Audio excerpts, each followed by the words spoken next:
Hi, everybody. I'm Bryan Mudd, a fan of South Plains politics. Here's your talking points for this week. Hey, it's hard to be the man that replaces the man, so meet the man, Dr. Ted Mitchell, Texas Tech's interim chancellor. And how do you build small-town West Texas into an economic and social powerhouse? Well, Lubbock's congressman hopes you get by with a little help from your friends. From the studios of GMAC Television in Lubbock, your local election headquarters. This is Talking Points with Bryan Mudd, brought to you by Capital Mortgage Services. Thanks for joining us, everybody. Also this week, the tea leaves. Rick Francis, chairman of the Texas Tech Board of Regents, in an open letter to the Lubbock Avalanche Journal this week, denied any accusation of outside influence on the board. He said that the board's choice not to renew Chancellor Robert Duncan's contract had to do strictly with a budgeting disagreement, specifically the system administrative budget. Francis stated the chancellor was asked to cut the system budget and to begin to find ways to limit the size and scope of services provided by the system. Francis said Duncan instead proposed a 15% increase. But in the end, the board votes on the budget, and they voted to keep the administrative budget exactly the same as last year. But that was apparently the last straw for Regents. I don't want to bore you with a lot of numbers here, but a school with a total budget of over $2 billion sent away someone with Bob Duncan's experience over a squabble about less than 1.5% of that budget. But maybe the Regents were just reading the tea leaves. Maybe they were thinking that Duncan's massive expansion commitments would eventually force them to raise tuition. Or maybe some of them would just like to prioritize the El Paso Dental School and the Lubbock Mental Health Institute because, I don't know, because Francis submitted his letter to the AJ without giving reporters a chance to question his reasoning or his numbers. We did hear from Governor Abbott, whose staff, it was rumored, played some role in this. GMAC's Tori Larned talked to him before this week's campaign fundraiser in Lubbock. I will work closely with whoever is going to be chancellor of the Texas Tech system to ensure that Texas Tech achieves its goals for its own university system, but also that we ensure that Texas Tech system achieves our larger goal of making Texas a better place.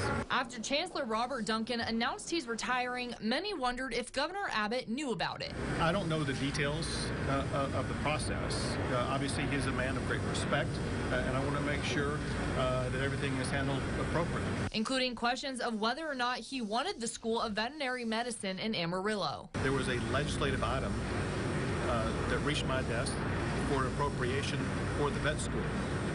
Unlike some other items that I vetoed, I signed that item ensuring that the vet school got the money that it received. So, yes, I have supported the vet school, and I will continue to support whatever the mission is of the Texas Tech University. So how does the governor make his selections for the Board of Regents? I want to make sure that we appoint regents who attended one of the universities in the system. Second, I look for various different types of diversity.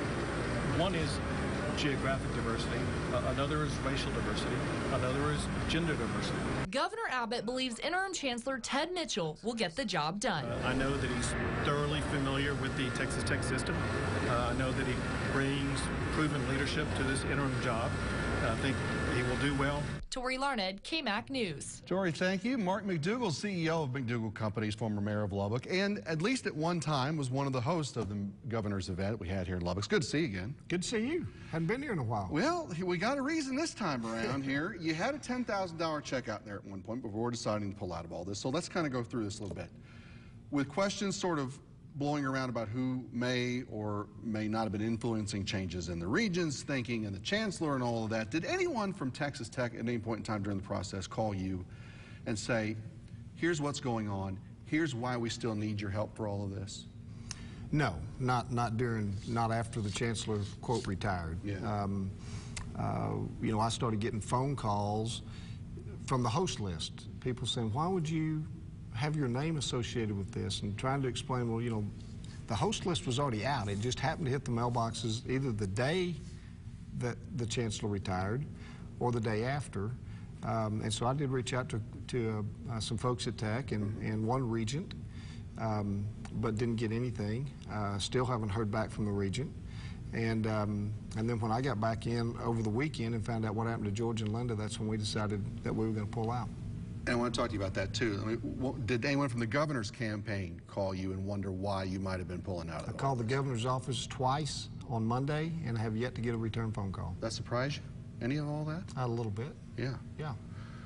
Let's talk about George McMahon, who talked on our news about his questions about Mr. Duncan's retirement, his contribution, like you were talking about, how regions were selected. Did George do anything wrong in all this? Absolutely not. Absolutely not. So why do you think the governor made such a quick move to say, you're out? Well, you heard his response last night. But, you know, George and Linda are some of the best corporate citizens that Lubbock has. They are very generous with their time and their money. Just a year or two ago, they received the Heroes Award from one of our biggest foundations. They've been very active with Friendship Independent School Districts, donating money. Give to everything. Texas Tech University, all the charities, very, very generous people. They do not deserve to be treated the way the governor's office treated them. And that's the reason that Monday, when I made a couple of phone calls and they didn't get returned, that we decided if they're going to treat George and Linda that way, we don't want to be associated with the event. The governor at his little press event that he had before the fundraiser said he has lawyers watching for things, and that even the appearance of some sort of pay for access was just something they couldn't have. Do you think that was valid in any stretch of the imagination? I mean, couldn't they have cleared that up with one phone call? Absolutely. Yeah. That's not, I mean, at that point it had, you know, had gotten public, and they were getting more attention on it than I think they thought they would get from picking on George and Linda. And he had to come up with something. I don't believe what he said yesterday at all. It could have been handled with one phone call, and I think there's others here that will tell you that it could have been handled with a phone call, including one that called the governor and told him so. Working for the city of Lubbock in the past, your personal life and business, you've been involved with partnerships with Texas Tech many times over the years, I'm sure. You've seen things from the inside out as it comes to some of that. Can you make any sense of the past 2 or 3 weeks and how all this has happened with Bob Duncan and some of the issues that have been brought up regarding Regents? You know, no, I can't. You know, the only sense you can make out of it has everything to do with the vet school. I mean, that's what it looks like. Fortunately, I think, as public as it has gotten, and, you know, with some of the comments that the media got out of the governor last night, I think that this may, in the long run, help the vet school for Texas Tech. But that will obviously remain to be seen. I thought it was interesting that the governor said that he supported the vet school and signed the bill, and that he would support the mission at Texas Tech moving forward. To me, that didn't say he would support the vet school. They would support the mission. So it'll be interesting to see what that means. And but hopefully, I'll take him at his word. And I took that to say he's going to support the vet school. Do you feel like the Regents' actions and everything that's going on has done some damage to Texas Tech in the eyes of bigger donors and people who will write checks for kinds of things as they watch all of this happening? You're talking about writing checks to Tech? Sure. I don't think so. I mean, I can tell you from our standpoint with our company, and I can tell you from George and Linda, because George and I talked about this week. It won't stop us from writing a check to Texas Tech. We're going to support Texas Tech. And, you know, Texas Tech's going to be here a long time after all of us are gone. You know, but hopefully the vision and the mission, as the governor put it, at Tech continues, and that is for a vet school, a dental school. I met with Chancellor Duncan and President Skubinek about a week before he retired, and they were going over a vision for new things on campus, not athletically, academically. And it was really nice to see, you know, that, you know, with the vet school and the dental school, they've got a much bigger vision. And well, let's hope they still do. And yeah, and hopefully that will continue. You know, you look at Texas Tech both academically and athletically, and it looks like that snowball is just rolling downhill, and then all of a sudden, a week and a half ago, it gets burned out. That's exactly right. Mark McDougall from McDougall Companies, and former mayor, and a little bit of everything in and around town with some good perspective. Thank you, sir. Thank you. Appreciate what you do.